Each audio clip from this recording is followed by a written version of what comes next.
Bonjour à tous. Bonjour mes amis. Je vous fais un petit résumé de la semaine d'enquête après la découverte du corps de notre frère Martinez Zogo.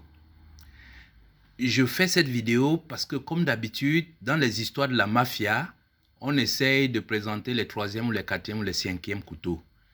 J'ai résumé ici tous les éléments que nous avons eus depuis plus de 2 semaines à la Colombo pour montrer que il n'y a qu'un seul coupable dans cet assassinat. C'est Paul Biya qui a tué Martinez Zogo. Et la sanction, la seule sanction qui compte pour l'heure, c'est le départ de cette bande de mafieux.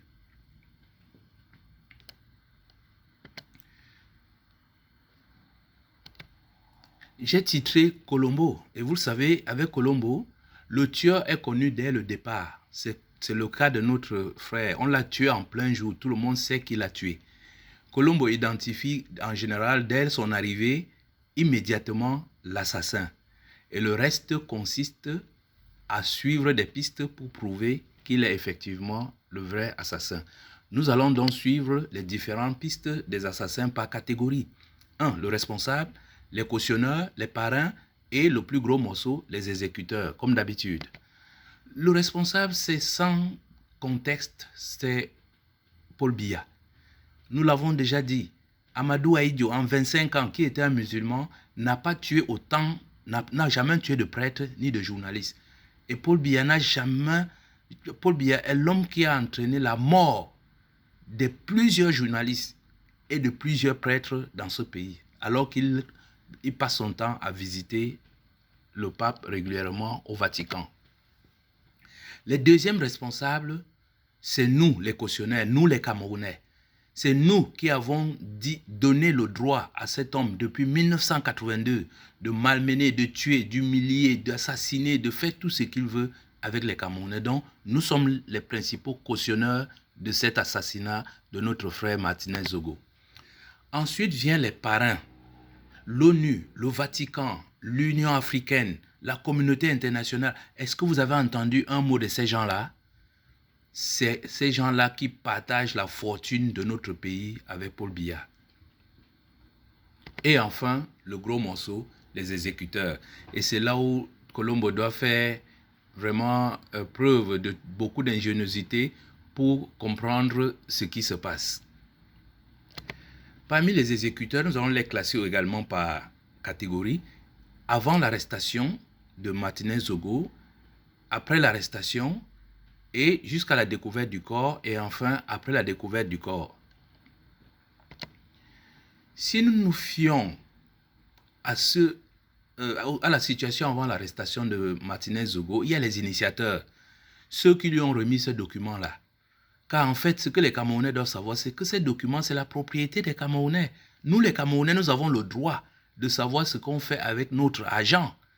Donc, transformer cette information en un secret mortel est déjà un crime. La bande à Biya sont des criminels quand ils gardent ces informations-là.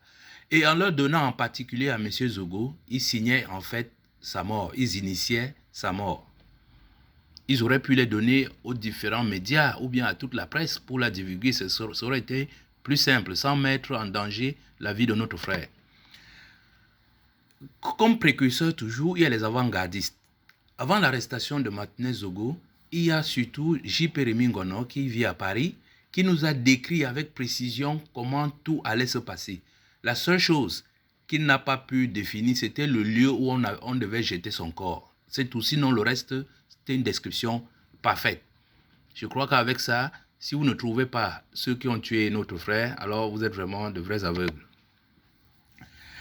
Et toujours avant l'arrestation de M. Zogo, il y a ses propres déclarations. Il a mis en index qui donne l'argent à M. Amadou Moukoubelinga. C'était Motazé. Et il a cité le général Ivo, qui est son complice pour faire les fausses factures et les détournements. Et enfin, il a mentionné Laurent Esso en disant « Mais pourquoi tu empêches à ce monsieur de payer les impôts? Tu le protèges. » Donc, vous voyez très bien que toutes les informations sont là. Il faut seulement les cueillir comme des fruits mûrs.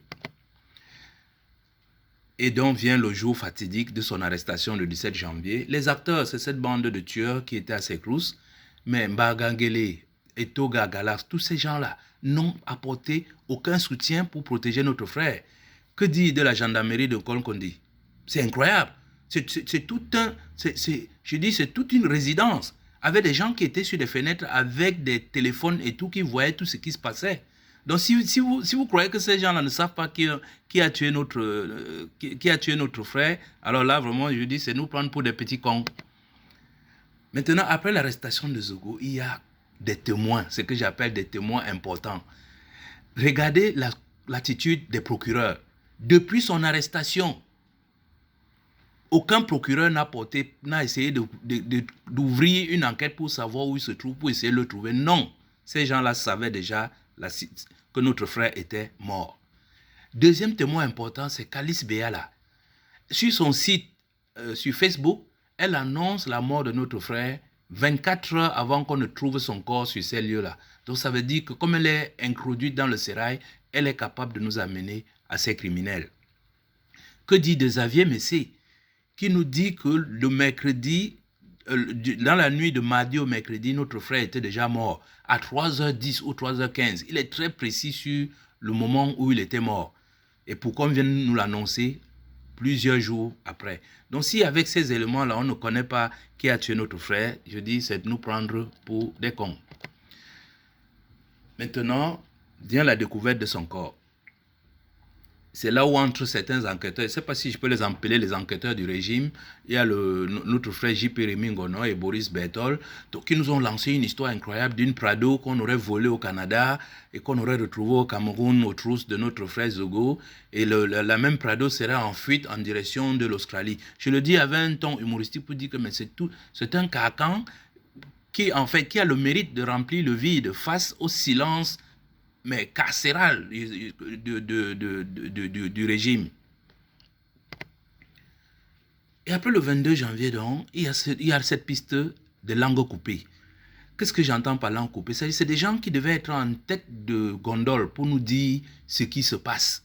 Mais ils ont tous la bouche fermée, du chef de l'État, du Premier ministre, le ministre de la Justice et tout. Et le plus frappant de tout ça, c'est Ntangandji.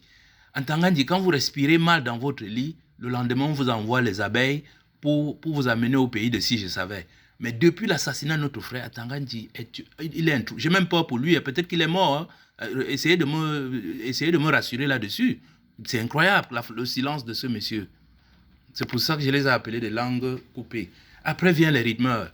Les rythmeurs, c'est toute cette bande qui mettent l'affaire sur l'aspect corporatif ou bien tribal et tout cela, accompagné par les communicateurs du RDPC qui nous expliquent qu'avec la mort de Zogo, on comprend mieux que Paul Biya est une institution. C'est à nous faire mourir de rire. Bref, ces rythmeurs-là vivent plutôt, je dirais qu'ils vivent au rythme de leur estomac ou bien de leurs ambitions. Et il y a la piste des mendiants d'enquête. C'est quoi les mendiants d'enquête? Ce sont tous ces responsables politiques qui sont les accompagnateurs du régime, hein, qui se disent membres de l'opposition, mais quand les élections arrivent, ils vont tous voter Paul Biya. Et ils n'ont qu'un seul mot dans la bouche. Ils appellent le chef d'État à mettre la main dans la poche et d'ouvrir une enquête. Depuis 1982, aucune enquête au Cameroun n'a abouti. Et ils le savent. Et vient donc le groupe des culpabilisateurs. C'est quoi le groupe des culpabilisateurs? Ce sont ces gens qui ont un comportement et qui les culpabilisent. Vous avez René Sadi. Il n'a rien à voir dans cette histoire-là. Mais il est parti là où on a retrouvé le corps, il est parti dans la radio, il est parti chez M. Sadi, et chez notre frère Zogo. Il a même failli dormir dans la chambre de notre frère Zogo. Bref, ce sont des comportements culpabilisateurs. Que dit de M. Amougou Belinga? On voit tous ces derniers temps des nominations, il fait venir des Blancs d'Europe là pour des réunions incroyables. Bref, ce sont des comportements qui culpabilisent. Et enfin, on a la piste des riposteurs. C'est pas à négliger. Donc, il y a un groupe de riposteurs qui disent non, ceux qui ont tué l'assassinat de M. Zogo a été déjà presque vengé, puisque le 21 janvier, à la veille de la découverte de son corps, on a tué un ministre pour lequel aucun membre du gouvernement, ni le Premier ministre, personne n'a fait de déclaration sur la mort du ministre des Mines, Gabriel Dodo Doké. C'est tout vous dire. Et 4 jours après la découverte du corps de notre frère Zogo, Fatou Mopa est muté au FMI. C'est le même monsieur qui demandait à M. Amogo Belinga de payer les impôts. Des impôts que dénonçait notre frère Martinez Zogo. Donc c'est pour vous dire que quand on regarde tout ce faisceau, toutes ces pistes-là, on se rend bien compte qu'on a affaire à une mafia. C'est ainsi que le lieutenant Colombo va conclure: la mafia Abia a témé notre frère Zogo, c'est-à-dire, pour ceux qui ne sont pas camerounais, a tué notre frère Martinez Zogo. Et la sanction est très simple. Si on ne fait pas partie de cette bande de mafieux, il y aura plusieurs autres morts à l'appel dans cette histoire. Et pour terminer, pour ceux qui sont adeptes de la série Colombo, vous savez toujours que le principal coupable ici, Paul Biya, a toujours tendance à demander: mais alors, lieutenant, qu'est-ce qui vous a mis sur la piste? Et là, le lieutenant lui dira: ne connaissant pas la victime, j'ai demandé à consulter l'album de la famille, et c'est là où j'ai vu la victime avec un doigt sur la bouche. Et en bon italien, j'ai compris que c'était la loi de l'omerta, que j'avais affaire à une mafia. Il suffisait que je mette la main sur la tête, sur le capo di capi de celui qui dirige cette mafia pour avoir mon coupable. Car dans une mafia, rien ne se passe sans l'ordre du grand chef. C'est le grand chef qui donne la cadence. Et dans le cas présent, Paul Biya est bel et bien celui qui a tué notre frère Martinez Zogo.